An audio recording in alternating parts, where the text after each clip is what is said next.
Hi, this is Kevin Kotz, I'll be your instructor for the Roman Republic for this semester. And what I thought I'd do is take you through a bit of the syllabus so that you understand exactly what we're going to be doing throughout the semester. And what I might be doing is switching back and forth between showing myself and showing the syllabus. So here's your syllabus. What I do is I give the catalog description and then I give something called my description. So for me, the important thing about history is not necessarily dates and the names of dead generals and so on, but it's how these historical events, as this quote says, have affected our daily lives. And I think that's really the important part about history, and that's usually how I teach my classes. We are going to be looking at the Roman Republic, which technically, well, not technically, probably started around 509 BC, according to some of the myths that go around about this particular time period, up through the time of the first emperor, who was Augustus in the first century BC. We might move a little into AD, I'm not quite sure yet. In particular, we're going to be looking at the Roman Republic through these different lenses of migrations and sustainability. I put here in asterisks, just to make this crystal clear, this is an upper level history course. And what that means is you will be doing a lot of reading, a lot of analyzing of a number of different sources, both primary, which are the original writings from the Republican era, and secondary, those written by modern scholars now, or the last 50 or 75 years. I know that I sometimes go into a lot of detail in some of these things. And as I put here, I forget that not everyone is a history major. So if I make assumptions that you don't understand, please contact me.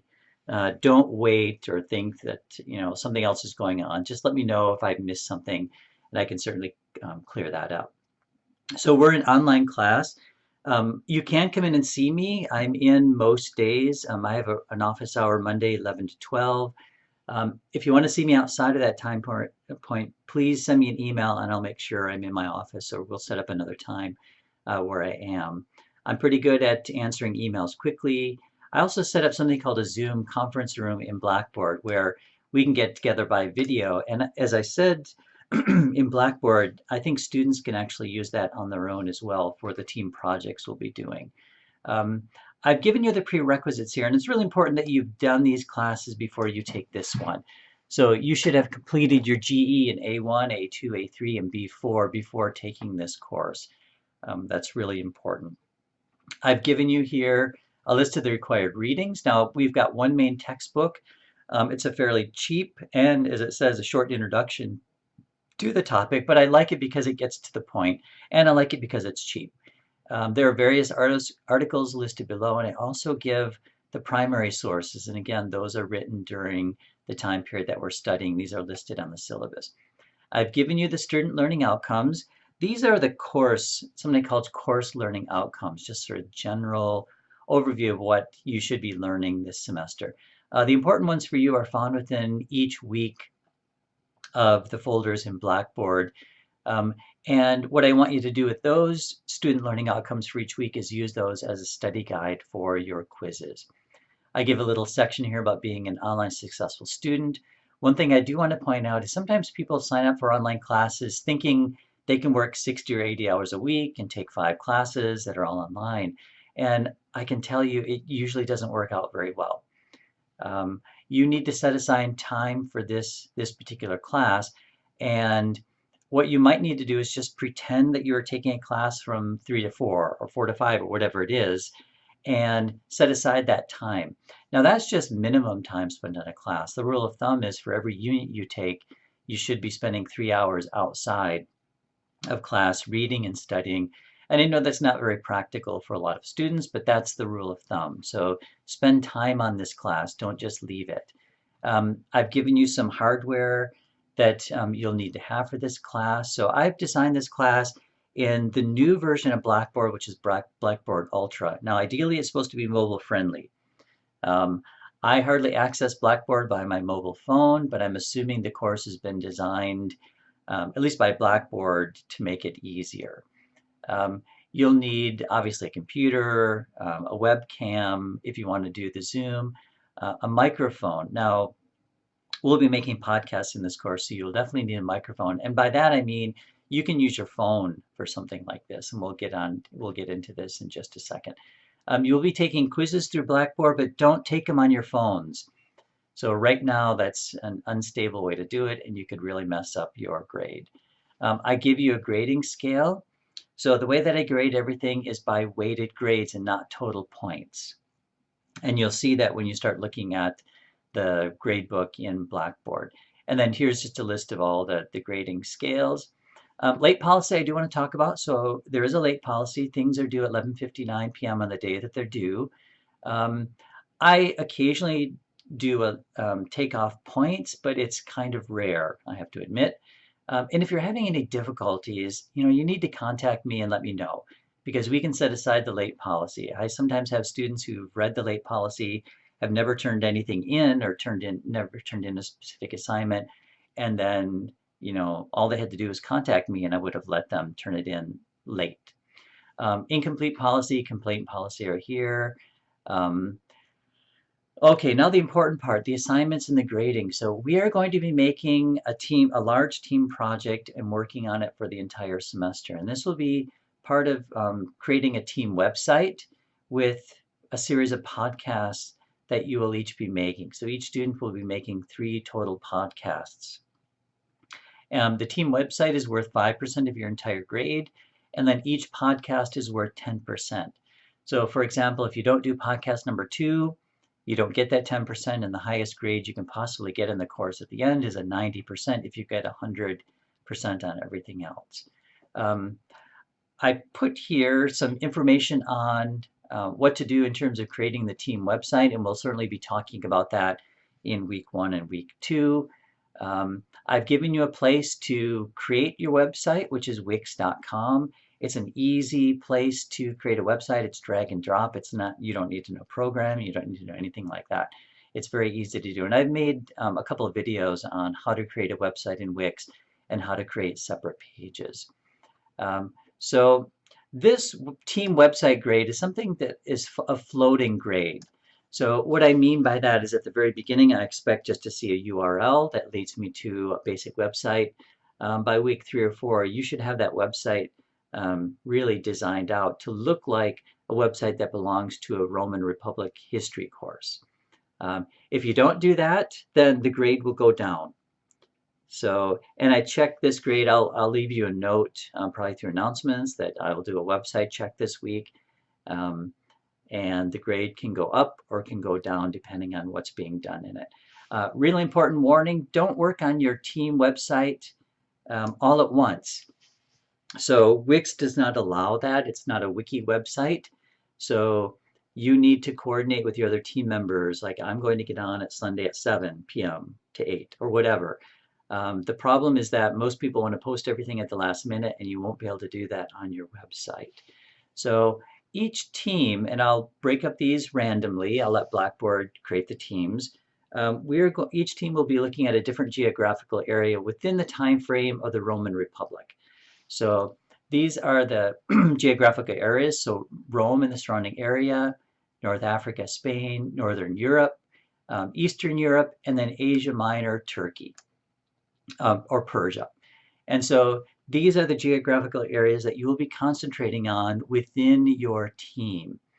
And then what you'll need to do as a team and as an individual is to figure out your topics. So I'm not going to be grading any podcasts where I've got 2 people in the same team talking about the same topic. So you'll have to get together, and I will create an area for each team to work all of this out. I also I'll talk about this other stuff here in just a second, topics within the assigned geographical area. So if you get Rome and the surrounding area, you can look at the settlement of retired soldiers, the settlement of Romans, movements of people, and so on. So I've given you a large number of topics you can concentrate on. And sometimes what the easiest way to do an assignment like this where you have 3 podcasts is pick a topic like settlement of retired soldiers and then look at it chronologically. So podcast 1 can be a summary of your topic plus what's going on in the early period. Podcast 2 can become a little later, and then podcast 3 can become a little later than that. Okay, in addition, each team will have to create something called a webmaster. Um, this person will just keep it up to date and looking interesting. I do say here, by adding pictures and videos, but everyone should be involved in this. I'm not going to just grade the webmaster or, give the webmaster a bad grade just because he or she didn't put a picture up. So all of you should be involved in this. And everyone should be responsible for their own sub pages. So you make the subpage look like yours. The main page should look like the team. So everyone should be responsible for that. I want someone to be something called the time master, who makes sure that everything is done on time and placed on the website. I do not want this person to have to beg and plead with students who are late. That's not your job. If you see something missing, send the person an email, say your podcast isn't up on time. You don't have to say anything else other than that. And then I want something called the Checkmaster. So this will make sure that the entries are done as required, so that you've got a bibliography. Of course, you won't be doing images with a podcast, but there are images associated with your specific part of the website. I don't want this person correcting anything. Your job is just to let them know, and then it's the job of the student to fix these. Now, in terms of the podcasts, so lots of people have not created podcasts before. What I want you to think about these is they're really a research essay that you read. That's what a podcast is going to be in this class. The essay, or sometimes they call it a transcript, should be about 750 words, fully cited with a bibliography, and then you write it first, and then you read it into the device that you'll be recording it on. Everything needs to be properly cited. I will give you something called a self-diagnostic before you start working on this, so you can check yourself. Again, about 750 words. Now, within these 750 words, you have to use 3 secondary sources, articles, books, for 2 of these. One can be taken from this website. Note here, I've got it in red, I've got red arrows. No other website will be allowed for sources. You can use this ancient.eu website, but none other. I will be taking quite a few points off if people start using websites that aren't allowed for this particular course. You also have to use one primary source, and this can be something written or archaeology, so something written or created during the Roman Republic. You can and should use the web to find these primary sources, as long as you properly cite. And then when you're finished with your podcast, and I'll go over the directions when I make a video on how to do your podcast, listen to it. Make sure that you can be heard. Put your podcast up on the team website, and I'll talk about how to do that in a later video. And it needs to be in your own section of the team website. It needs to play in one of the audio players by Wix. And again, we'll talk about this and how to do it. It's actually pretty easy. And your essay needs to be attached below your podcast. So, and what I also have here is that your research essay needs to go in the assignment upload folder for that particular week. So that will allow me to actually do the grading there. We will have 3 discussions on the primary text and the articles. These need to be 250. Now, I've made a mistake in the syllabus, and I'll correct it on the one that I'll post. I have between 150 and 250, but it really needs to be about 250 words, but no longer than that. And I'll give directions on how we'll do the discussion boards. The other short discussion boards, like an introduction, which we'll do in week 1, what is history, course learning outcomes. These are all worth a pretty small percentage, but they need to be done. And then we'll have 3 quizzes, which will be short answer. I will be giving some extra credit by the end of the course, and what we're going to do is take a vote on the best website and the best podcast prize. So I'm going to raise each team member's grade by 1 total percent for the one who gets the most votes. Then in the syllabus, I give you a weekly schedule of readings and assignments. So what I've done here, and I'm only just going to go through a few weeks so you know what to do. So in week 1, I'll show you a website on how to create a website, or show you a video on how to create a website, how to create pages, and then I'll have a video on how to create your podcast. I want you to do the introduction discussion board, do the what is history board, start organizing for your team website, and then I want you to read an article. Now, as I say in week 1, this article is about a little bit later in Roman time, the Roman period that we'll be talking about at the very beginning, but it's a good introduction to one of the major topics.